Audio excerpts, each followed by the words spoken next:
In today's video, we're going to be driving as Kimi Antonelli at his home GP for the very first time, of course, at Imola, celebrating the fact that Formula 1 is happening this very weekend. Starting from the back of the grid, driving a Mercedes, can we win the race? Well, let's get straight into the video and let's find out. So here we are on the grid at Imola. We have borrowed Lewis Hamilton's car for today's video, as Kimi Antonelli in the F124 game is not yet with Mercedes. Of course, within F125 will be. This is the setup that we're going to be using for today's video. Just going through it really quickly so we can start the race. Starting on the medium compound tyres, going to softs later in the race with 2 laps extra fuel, and it is going to be lights out and away we go here. We're trying to go from last place to first as well. Equal cars, as Sergio Perez is in second to last place right now, and that is not good for him, as looking to go around the outside and just pick off as many of the AI. We're actually in the gravel. We got way too greedy in that situation. Put the outside tyres on the grass, and that is not a good start to today's race, and we're going to have to be working our way up through the field as the lap progresses. Up the inside of 2 cars there, up the inside of Logan Sargent and Perez, having to keep the car tight, and they're still side by side on the exit, running up over the crest of the hill. As I mentioned earlier, in Lewis Hamilton's car, because Kimi is not yet in the Mercedes on this year's iteration of the game, we're going to wait behind Tsunoda and then go up the inside just about here, and now leaving space on the exit of the corner. That is lovely jubbly. Back up into P17. He's actually coming back at us. We turned off our battery way too soon. Of course, turning off the battery to try and harvest the battery higher, so then we can attack the cars ahead, going down the hill into the second to last corner of the track, with the apartments on outside of the circuit here. What a wonderful place to be living. That would be a dream location for a motorsport fan, not just a Formula 1 fan, but imagine waking up, seeing cars testing during the week and racing on the weekend. Racing, speaking of racing, we're going to be racing Alex Albon and going clean around the outside of turn 1, actually making the corner this time. That was a nice benefit comparing to my previous attempt at taking that corner. Of course, on lap 1, ending up in the kitty litter on the outside of the track. Didn't do purple sector 1, unsurprisingly. That was a bit unsurprising as well, with the snap of oversteer as we're running up the hill here with Wenyu Zhou up ahead of us. To be honest, I'm really excited for this race. It may be the last race at Imola, because from what I can understand, they don't have a contract yet signed for next year. So yeah, it'll be a shame to be losing Imola from the F1 calendar, and I really hope they can pull through to get some kind of deal done, as it is a properly historic track. And although it doesn't really produce the most thrilling wheel-to-wheel racing on the F1 calendar, due to the fact it's quite tight, it's quite narrow. The only real overtaking opportunity is down the pit straight, albeit is a very long straight here in Formula 1 standards, and you are flat out for a very long time. It just doesn't produce the kind of wheel-to-wheel racing due to its tight nature and a really difficult area to overtake in turn 1, and we are down the inside, just about getting past Pierre Gasly, and that was much closer than I anticipated it to be. I saw him starting to squeeze us, but still was able to hang it through and get the car threaded the needle, and now trying to close down on Valtteri Bottas, as we are up into P13 already in this race, quite low on the battery. The AI have quite phenomenal top speed, it seems, but they do run out of battery deployment earlier on the pit straight than us, so we have to try and work that to our advantage. On F124, the curbs are quite flat, so it's quite strange and quite unnatural in some situations to be flying over the curbs. For example, in Akaminerali, I love saying it in the proper way, so if I did get it wrong, if I did butcher the name, do correct me, as I like to learn how to do the actual name pronunciation correctly in the Italiano, but now we're coming to the pit straight. Yeah, as I was saying, in Aquaminerale, you really have to sort of jump over the inside curbings with the yellow sausage curves, be maximizing it, and now trying to get all over the back of Valtteri Bottas, going around the outside this time, as the AI squeezes quite tightly on the inside of the first corner on the previous attempt versus Pierre Gasly, and we have learned our lesson. Oscar Piastri up ahead on the medium compound tyres as well, our first corner cut warning of the race. So that was a bit silly because we already had the corner completed. We just drifted the car wide on the exit, and that has cost us an invalidation. We're quite interested to see how the soft tyres will hang up later in the race as well. Already on lap 4 of 16. So this is the curve we were talking about. We actually went a little bit wide on this instance, and you do want to be tighter than that as we go through the rest of the race. Hopefully I can put a good demonstration forward for you on how you can master that corner as we go on to the following laps. Right up behind Fernando Alonso. We know more than likely the AI are going to turn off their battery as the straight goes on. During the pit straight, of course, that is all over the back of him there. We actually had to hit the brake, and hitting the brake caused a big snap of oversteer. So yeah, I know that Alonso's going to be turning off his battery later in the straight, so we're going to turn on our overtake button now and start gaining that momentum to put us on the forward foot down the inside of turn 1. There was actually wheel-to-wheel contact in the braking zone, but nothing we could avoid. It wasn't really our fault either, so we're able to solidify the position running up in P11 on lap 5 of the race here.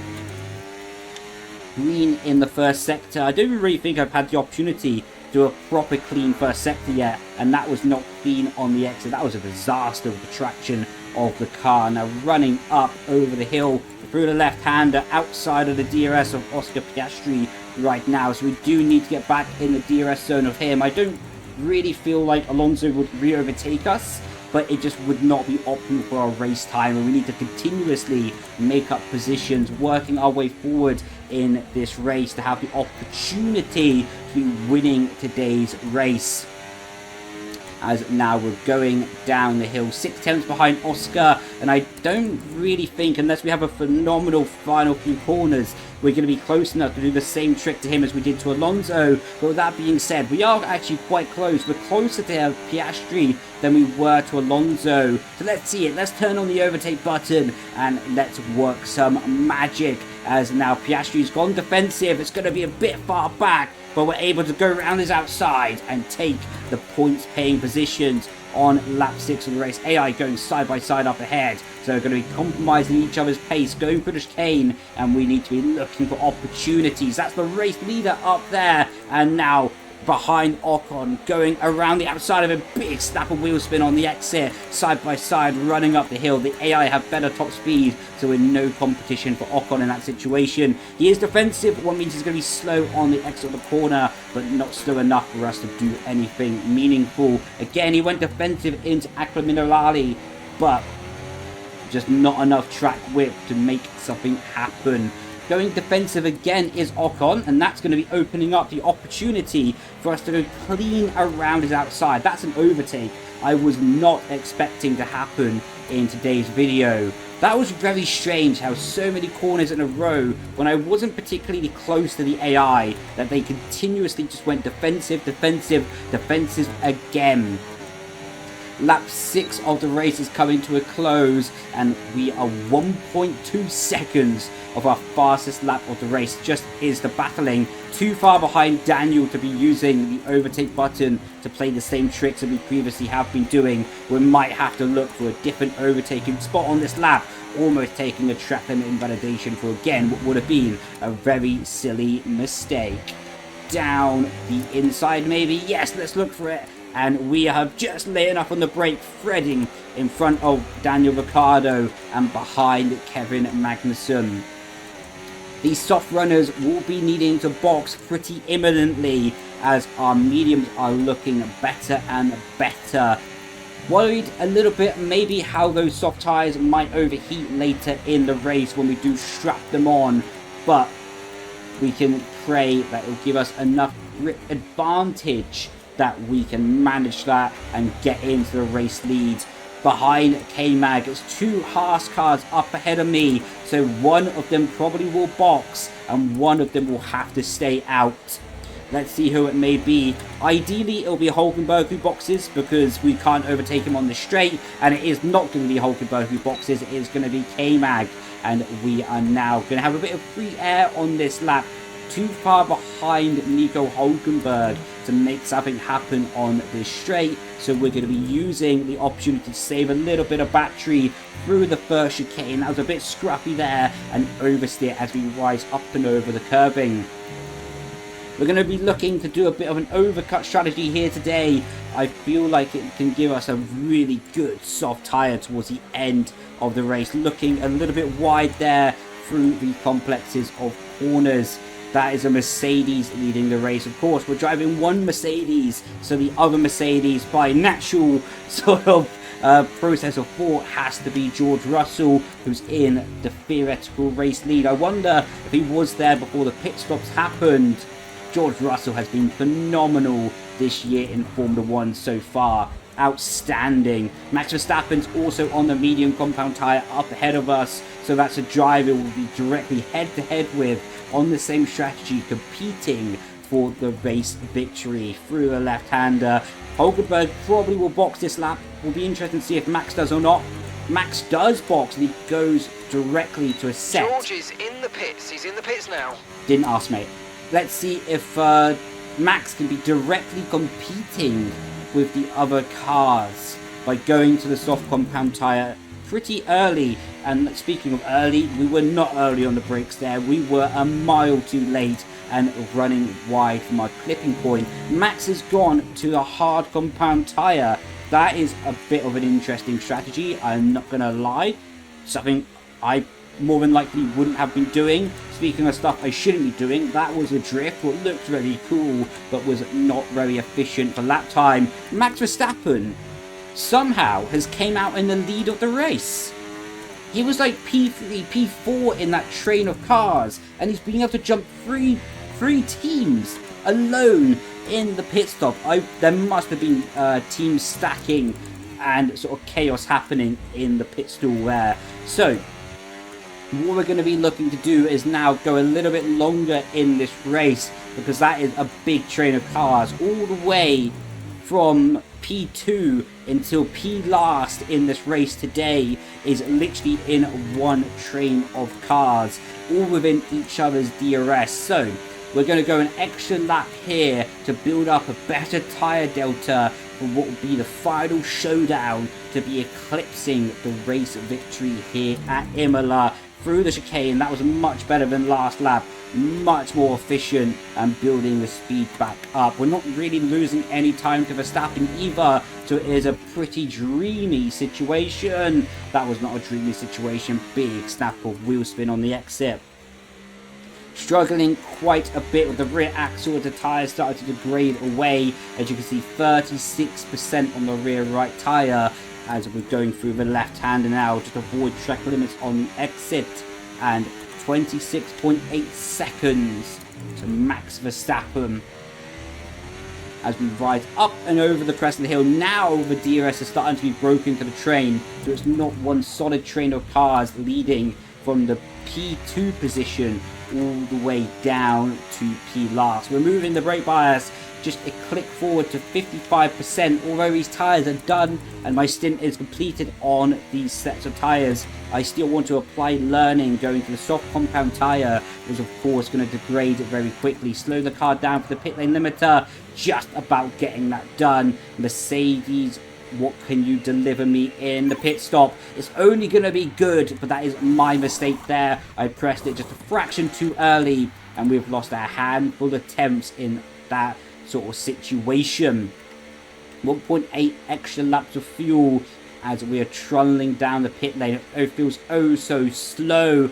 Always feels horrible driving down this pit lane, because you know that they're coming at you at 1,000,000 miles an hour down the pit straight. And now we've got the limiter off. 1, 2, 3. Is Russell going to get past us as well? He is. So 4 cars was able to filter through us by the time we got off the pit limiter down into the braking zone or turn 1. We've overcutted K-Mag as well. Not sure what's happened to Hulkenberg as the AI fighting up ahead. Can we get down the inside of George Russell? Yes, we can. That is lovely jubbly. A bit of wheel-to-wheel contact on the exit, but George with better top speed. We're using the overtake button side by side into the left-hander. We're able to retain the position on the inside of the track with our fresher, faster, stickier, soft compound tyres. At least at this point in the race, they're better. Let's see what happens later as the stint progresses, as I'm not so sure how the tyres will dig away from us. Through the chicane, instantly starting to close up the back of Daniel Ricciardo, Max Verstappen, and I think that was Carlos Sainz who is leading the race. Quite infamous, really, a Ferrari leading in Italy. What a beautiful sight that is. And now DRS is going to be open behind Daniel Ricciardo. I know that they're going to turn off the overtake button quite early in the straight. You can see the flashing light indicates that the energy has stopped being used. Can we get up the inside of Verstappen? Not quite. We almost had a sniff at a double overtake there. And lap 12 of lap 16, we're up into the podium paying positions in today's race. It's been pretty solid so far in the overtaking department as we're looking around the outside of Max Verstappen. We know he's on the hard compound tyre. It is not good for the grip. And now side by side up into the left-hander, looking to carry speed around the outside, minimize any chance of getting the invalidation. Any invalidation will put us on 2 warnings, and we would only be 1 warning away from picking up a time penalty as a result of that. Still, we did not do a purple middle sector, so what we're going to be looking to do is get past Carlos Sainz on the pit straight with a helping hand of DRS. Without him having DRS, it will be very easy.